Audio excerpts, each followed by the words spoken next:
నారాయణ ఆది నారాయణ. ఓం నారాయణ ఆది నారాయణ ఛానల్ను ఆదరిస్తున్న గురు బంధువులకు స్వాగతం, సుస్వాగతం.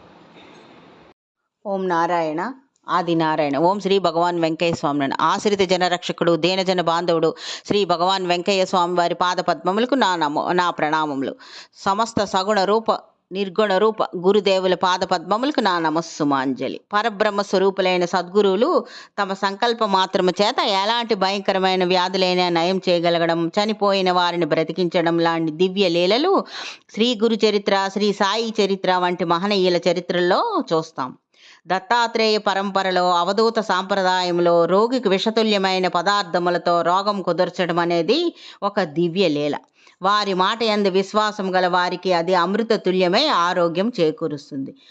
ఈ అవధూత సాంప్రదాయంలో మహనీయులైన శ్రీ భగవాన్ వెంకయ్య స్వామి వారు ఇట్టి విషతుల్యమైన పదార్థములతో రోగ నివారణ చేయడం అన్నది ఎందరికో అనుభవం. అలాంటి అనుభవం పొందిన ధన్యజీవుల అనుభవాలు ఇప్పుడు స్మరించుకుందాం. వేలూరు రామానాయుడు గారు స్వామివారి ఆశ్రితుడు, భక్తుడు, ఎక్కువ కాలం స్వామివారి సాన్నిధ్యం అనుభవించిన ధన్యజీవి ఇతని అనుభవం ఇలా ఉంది.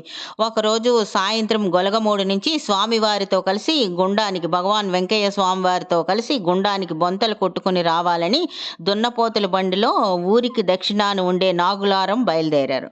వారితో పాటు యానాది రమణయ్య, నూతేటి ఆదిప్పనాయుడు కూడా ఉన్నారు.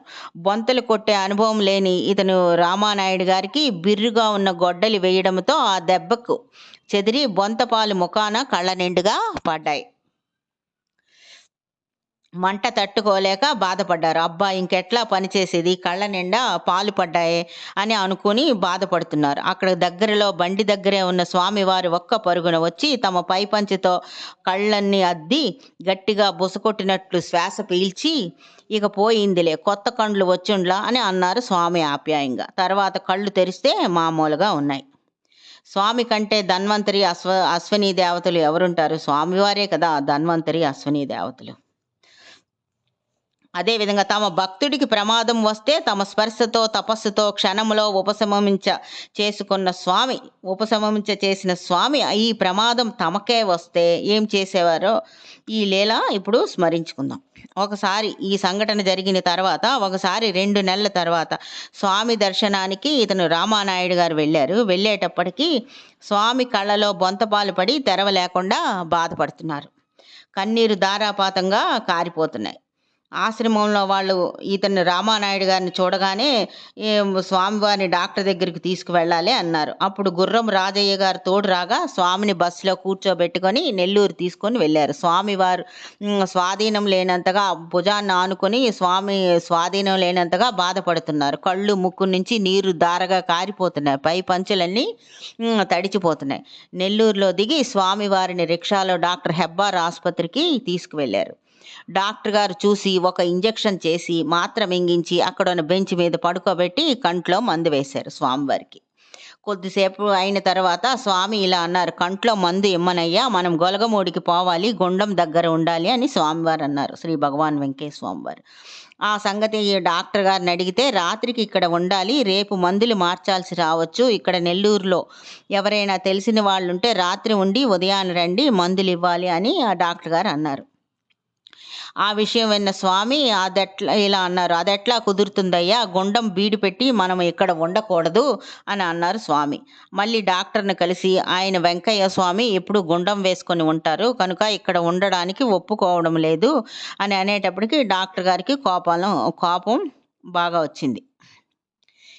ఆ కోపం వచ్చి ఇలా అన్నారు, ఏమయ్యా, నేను నీకు చూడడానికి బర్రెలు కాసేవాడి మాదిరిగా ఉన్నానని డాక్టర్ గారు కోపడ్డారు.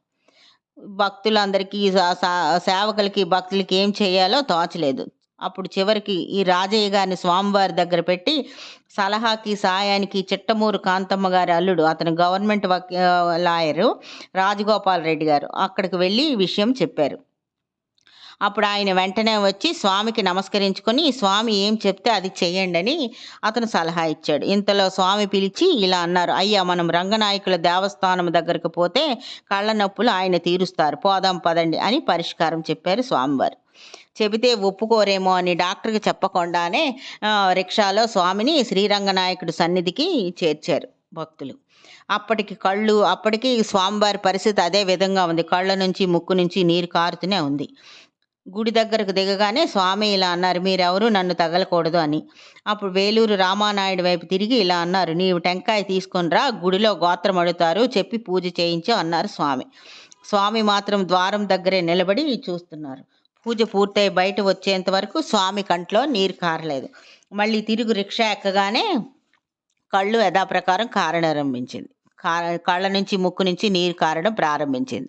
బస్సులో అలాగే గొలగముడి చేరారు. క్రమంగా స్వామివారి కళ్ళు మామూలైపోయాయి అని ఈ సన్నివేశాన్ని శ్రీ వేలూరు రామానాయుడు గారు తన అనుభవం ఇది. మనకి ఇందులో ఒక గొప్ప ధర్మ సూక్ష్మం కనిపిస్తుంది. ఏంటంటే, తమ ఆశ్రితులకు తాము నిర్వహించే లోకహిత యజ్ఞమైన అగ్ని కోసం పనిచేసే మల్లిక వెంకయ్యకు, ఆత్మకూరు వెంకయ్యకు, రామానాయుడికి, ఇంకా మరికొందరికి కళ్ళల్లో అవే బొంతపాలు పడితే క్షణంలో వారి కళ్ళను పైపంచెతో అద్ది తమ తపస్సుతో వారి బాధను నివారించారు. అదే పాలు తమకు మాత్రం పడితే మాత్రం ఆ బాధను పూర్తిగా అనుభవించి మానవ ప్రయత్నమైన వైద్యం, శ్రీరంగ దర్శనం ద్వారా దైవయత్నం కూడా చేసి నిశ్చింతగా తమ స్వస్థానం చేరారు స్వామివారు. స్వామివారు ధర్మనిష్ట ఇక్కడ మనకి తెలుస్తుంది.